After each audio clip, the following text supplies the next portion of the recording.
Eto mga parno, meron akong ire-recommend sa inyo na napakasarap na panghimagas. Matagal siya maubos pero mauubos ko na. Sweet dried red apple. Gawa siya ng 3F Food, healthy and fresh, no fat, no fried, no sugar free. 1 kilo. So eto yung laman niya, yung tawag dito. Date siya hindi naman siya red apple. Ewan ko baka yun lang yung pangalan niya. Sweet dried red apple. Pero ano talaga siya. Hindi siya gaanong matamis. Sakto lang. Baga matabang nga siya Pero masarap siyang papakin. Masarap siyang kainin Mapapansin nyo. Yung iba kagandahan nito, wala na siyang buto.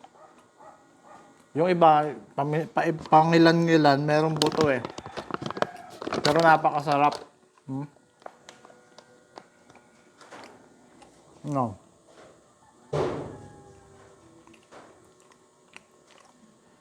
Para kang nangangain ng tawag ko. Parang nangangain ka ng kamote Q.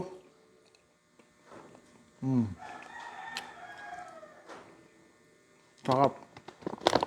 Ito na nga yung pinapapako lagi araw-araw. Kapag kakatapos kumain, masarap mamapak nito. 1 kilo. Ako lang yung kumakain. Ayun, malapit ko na maubos. So, kung gusto nyo ito, kasi nung araw, wala naman sa atin sa Pilipinas nito Itong dates. Sa Middle East lang to meron. Kung wala kang mga kamag-anak sa Middle East, baka hindi ka makatikim nito. Pero ngayon, nasa online na. Madali mo na lang matitikman. 1 click na lang, Sarap. Medyo deform na siya kasi gawa nga ng siksikan sila sa loob Sarap Yun. Lalo bago pagkatapos mo kumain. Ang sarap nitong papakin. Mauubos ko na.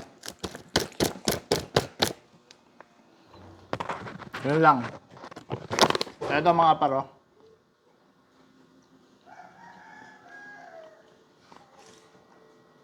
Lagay natin sa yellow basket doon. Click nyo dyan.